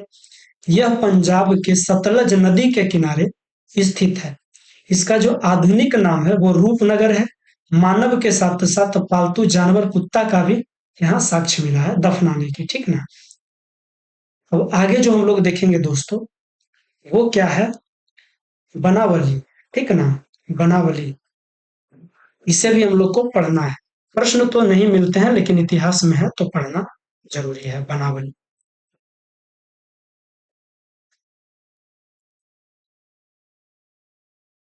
इसे भी हम लोग पढ़ते हैं भाई। बनावली क्या है? तो दोस्तों इसकी खुदाई जो है, इसकी खुदाई रविंद्र सिंह ने किया था 1973 ईस्वी में। इसकी खुदाई रविंद्र सिंह ने 1973 ईस्वी में किया था। क्या बता रहे थे दोस्तों, इसकी खुदाई जो है वो रविंद्र सिंह ने 1973 ईस्वी में किए हैं। कब? तो 1973 ईस्वी में, ठीक ना। कब दोस्तों? तो 1973 ईस्वी में बनावली की खुदाई रविंद्र सिंह ने किया है। किसने किया है खुदाई इसका? रविंद्र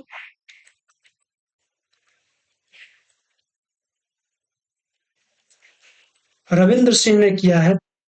और यह जो है दोस्तों बनावली, यह कहाँ पड़ता है? तो हरियाणा में स्थित है। इसके समीप रंगोई नदी है। यहाँ जल निकासी की व्यवस्था नहीं थी, जिस कारण यहाँ नाली ना मिलकर घरों में ही सोखता व्यवस्था मिला है, ठीक ना। ये दोस्तों कहाँ है? हरियाणा में, ठीक ना, हरियाणा में स्थित है। ठीक, इसके बारे में ज्यादा पढ़ना नहीं है। और यहाँ पे दोस्तों इसके समीप रंगोई नदी है।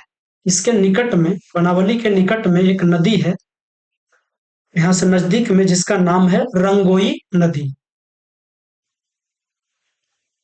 रंगोई नदी, ठीक ना, रंगोली नहीं, रंगोई।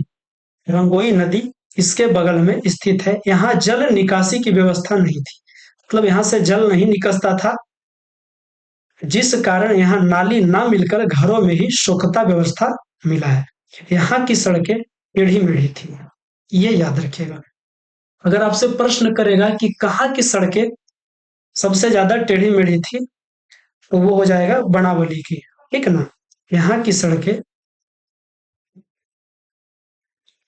यहाँ की सड़कें दोस्तों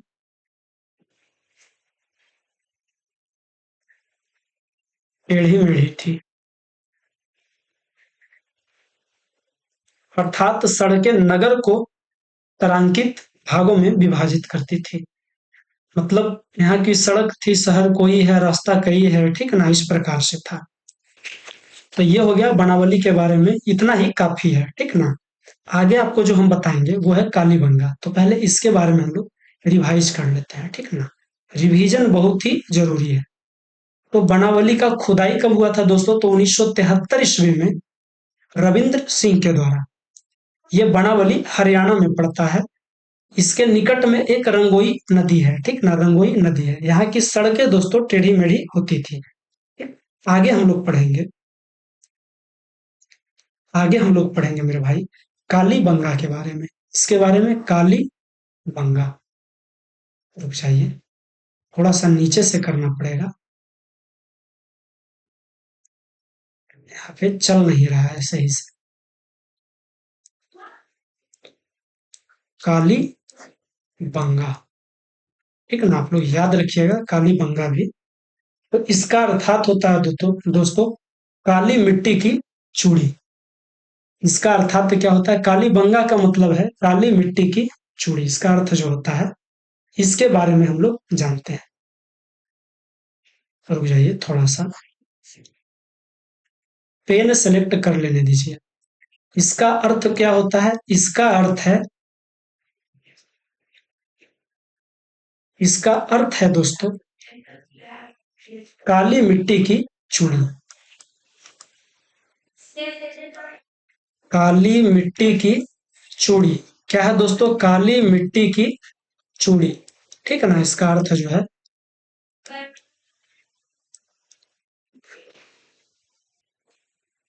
यहाँ से अलंकृत ईंट, चूड़ी, जोता हुआ खेत, फल एवं हवन कुंड मिले हैं। यहाँ से दोस्तों जो मिले हैं वो अलंकृत ईंट है, अलंकृत ईंट, ओहो,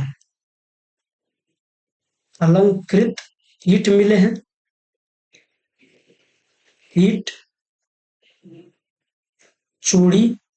चूड़ी कहाँ मिला है? कालीबंगा से। कहाँ मिला है? कालीबंगा से। ईंट भाई दो जगह मिला है, ठीक ना। चूड़ी और जोता हुआ खेत। जोता हुआ खेत मिला है।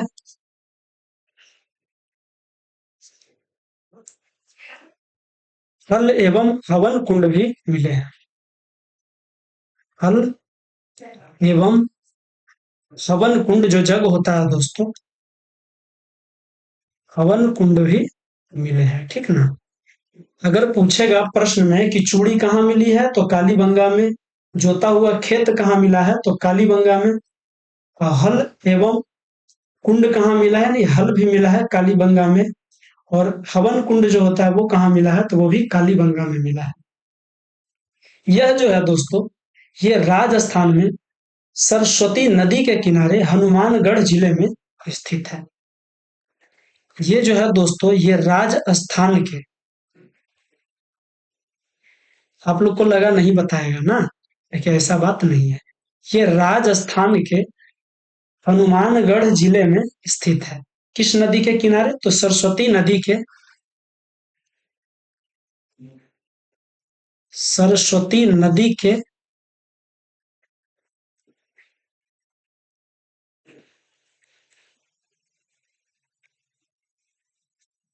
किनारे हनुमानगढ़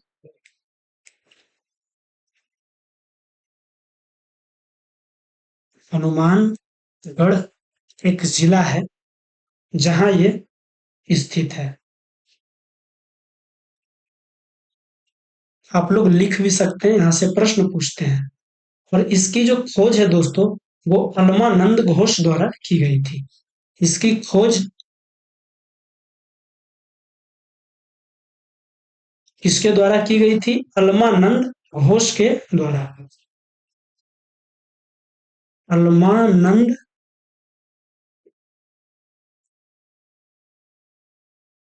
अलमानंद घोष के द्वारा। इसका खोज किसने किया था? अलमानंद घोष ने, ठीक ना। आप लोग को याद रखना है। कालीबंगा के लोग एक साथ दो फसल उगाते थे। वहां पे एक ही खेत में चना और सरसों उपजाने की विवरण मिली है। और यहाँ के लोग जो थे, एक खेत में दो फसल, एक खेत में दो फसल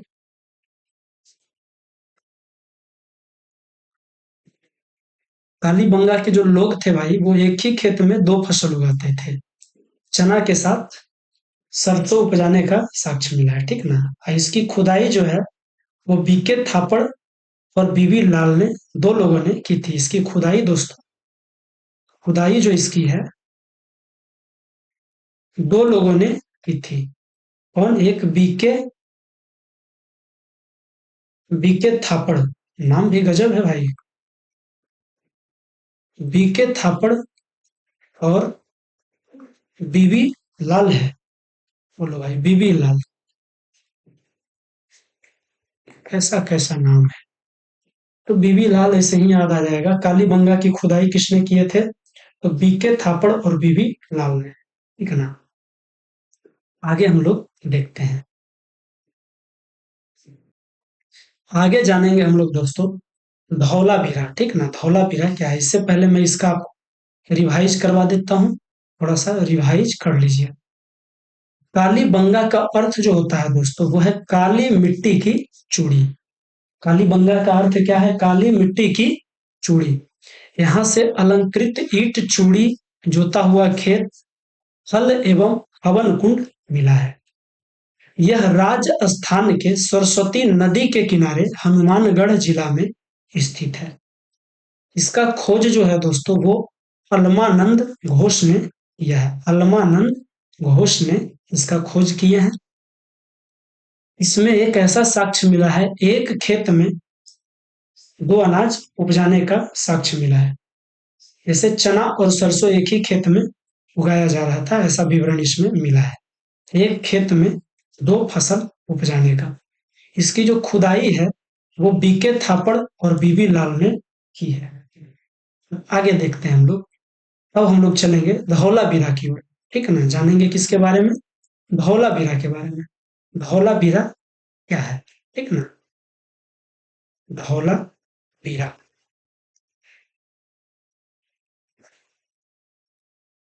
इसके बारे में हम लोग जान लेते हैं दोस्तों। तो इसकी खुदाई जो है, ठीक ना, इसकी खुदाई सर्वप्रथम जेपी जोशी 1967 ईस्वी में किए थे। कलर चेंज, कहाँ गया पेन? Colour change. इसकी जो खुदाई है,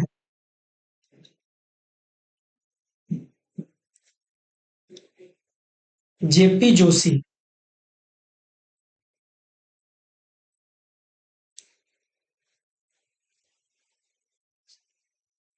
जेपी जोशी ने की थी। कब किए थे? तो 1967 ईस्वी में। कब किए थे दोस्तों? 1967 ईस्वी में। और इसका जो दूसरा खुदाई था, ये प्रथम हो गया, ये पहला खुदाई हो गया। और इसका दूसरा जो खुदाई है दोस्तों, ये रविंद्र सिंह बिष्ट द्वारा किया गया था। दूसरी खुदाई मतलब एक बार फिर से इसका 2 बार खुदाई हुआ है। दूसरा किसने किया है? रविंद्र सिंह बिष्ट द्वारा। रविंद्र सिंह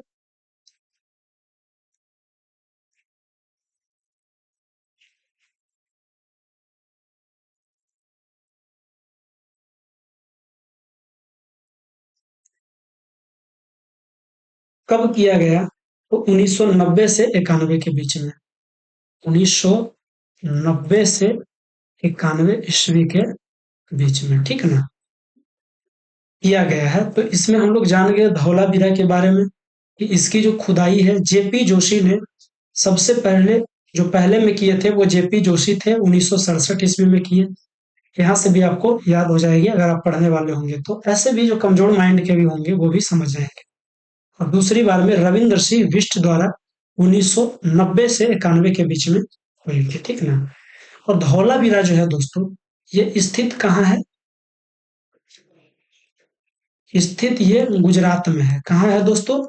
गुजरात में, ठीक ना, आप लोग याद रखिएगा। यह सिंधु सभ्यता का सबसे बड़ा स्थल है। यह सिंधु सभ्यता का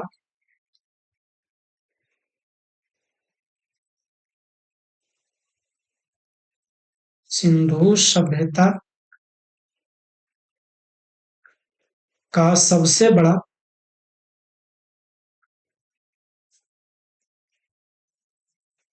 स्थल है।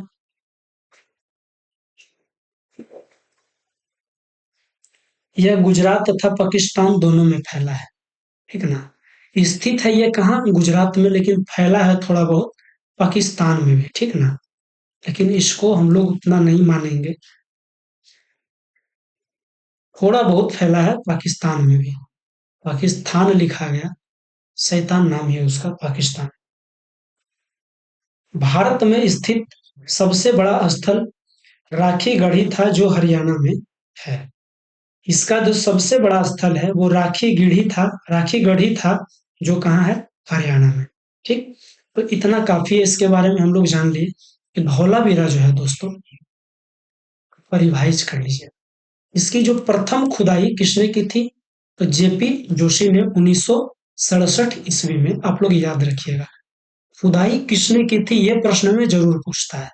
तो आप लोग ये चीज याद रखिएगा, ये चीज मैं छोड़ने वाला नहीं हूँ, मैं आपको जरूर बताऊंगा।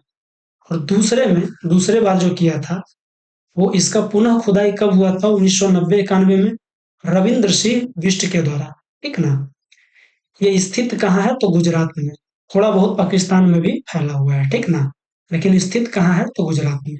अगर पूछेगा धौलावीरा कहाँ स्थित है? तो गुजरात में। यह सिंधु सभ्यता का सबसे बड़ा स्थल है। सिंधु सभ्यता का सबसे बड़ा स्थल कौन है? तो धौलावीरा, याद रखिएगा आप, ठीक। आगे हम लोग चलते हैं। कलर चेंज पहले। आगे हम लोग जानेंगे सुरकोटदा, ठीक ना। सुरकोटदा क्या है? सुरकोटदा जो भी है सब पढ़िए, ठीक ना। ऐसा नहीं है कि यहाँ पे पढ़िए यहाँ छोड़ दीजिए।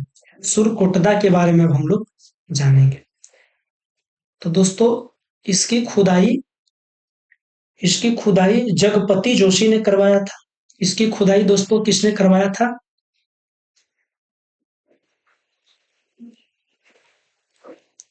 जगपति जगपति जोशी ने। किसने करवाया था? जगपति जोशी ने। यहाँ से कलश, शवाधान तथा घोड़ों की हड्डी मिली है। यहाँ से कलश, शवाधान तथा घोड़ों की हड्डी मिली है। कलश, शवाधान, यहाँ दोस्तों कलश,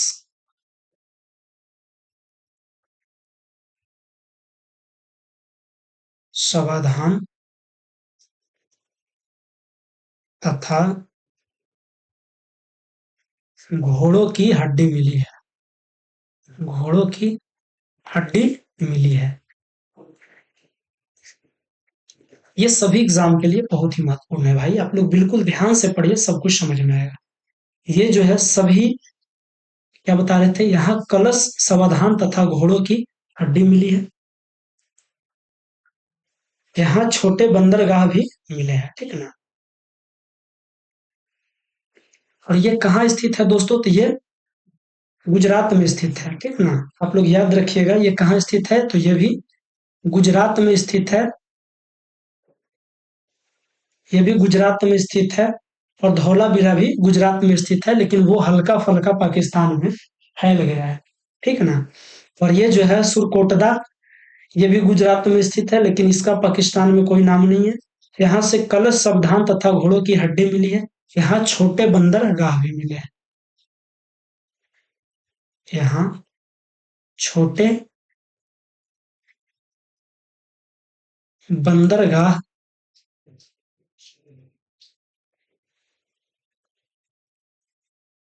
बंदरगाह के मतलब होता है समुद्र के किनारा, वो भी यहाँ मिले हैं, छोटे बंदरगाह। दोस्तों हमने क्या पढ़ लिया सुरकोटदा के बारे में, कि इसकी खुदाई जगपति जोशी ने किया है। ये गुजरात में स्थित है। और यहाँ कलश, शवधान तथा घोड़ों की हड्डी मिली है। और यहाँ छोटे बंदरगाह भी मिले हैं, ठीक। आगे हम लोग जानेंगे लोथल, ठीक है ना। तो लोथल पढ़ना बहुत जरूरी है। लोथल के बारे में हम लोग समझते हैं। लोथल लिखते हैं पहले, लोथल।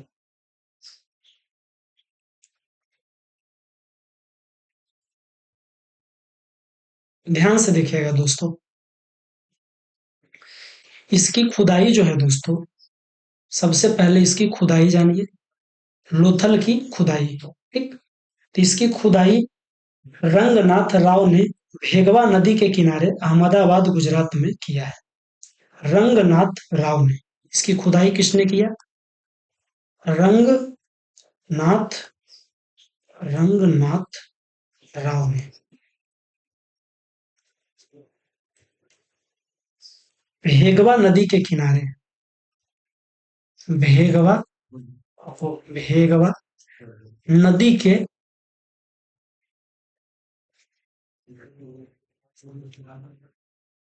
किनारे, जो कहाँ पड़ता है दोस्तों? ये पड़ता है गुजरात में, ठीक है ना। भेगवा नदी के किनारे, जो अहमदाबाद गुजरात में पड़ता है, ठीक ना। तो लोथल भी ये अहमदाबाद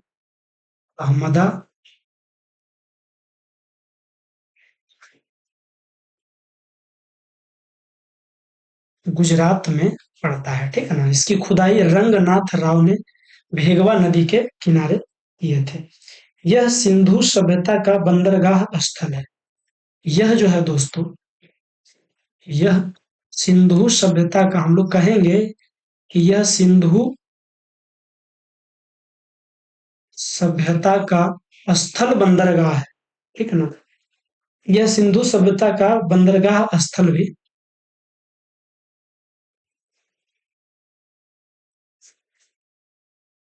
स्थल है। यहाँ से गोदीबाड़ा का लक्ष्य मिला है। यहाँ से गोदीबाड़ा का, अगर प्रश्न आएगा कि गोदीबाड़ा का लक्ष्य कहाँ से मिला है, तो लोथल से। यहाँ से गोदीबाड़ा, यहाँ से गोदी बाड़ा का लक्ष्य मिला है।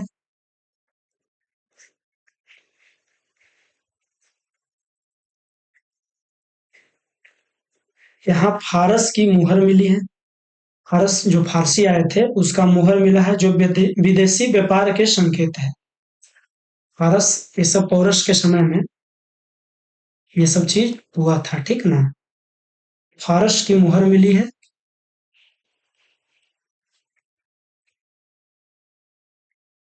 फारस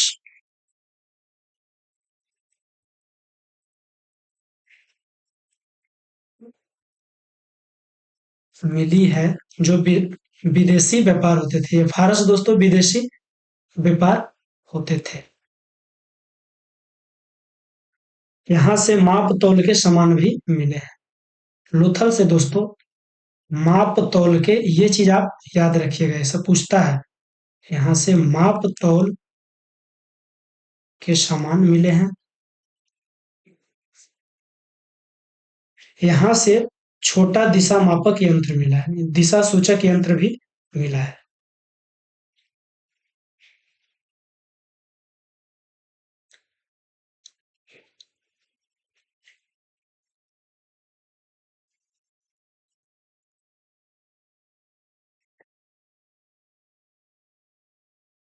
यहाँ दिशा मापक यंत्र भी मिला है। यह एक औद्योगिक शहर था। इस शहर में घर के दरवाजे सड़कों की ओर खुली होती थी। और यहाँ के जो दरवाजा होता था लोथल के समय के, ये सड़क की ओर खुली होती थी। यहाँ से युगल सावधान सावधान जोड़े में लाश मिला है। यहाँ से जोड़े में लाश मिला है, जो सती प्रथा का साक्ष्य है। दोस्तों सती प्रथा का साक्ष्य कहाँ मिला है? तो लोथल में, ठीक है ना। सती प्रथा प्रथा ये गलत है भाई, साक्ष्य यही मिला है, ठीक है ना। मिला है जिसमें जोड़ों में लाश मिलती थी, ठीक ना। लाश मिला है, इसके कारण यहाँ सती प्रथा का साक्ष्य भी माना गया है, ठीक है ना। ये कहाँ स्थित है? तो गुजरात में। यहाँ से धान की भूसी मिली है। धान की भूसी दोस्तों कहाँ मिली है? धान की भूसी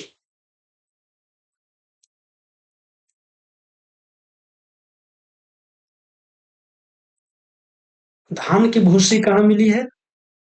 रुक जाइएगा, रुक जाइएगा, रुक जाइएगा, रुक जाइएगा। ये नहीं होगा, धान की भूसी वाला इसमें नहीं है।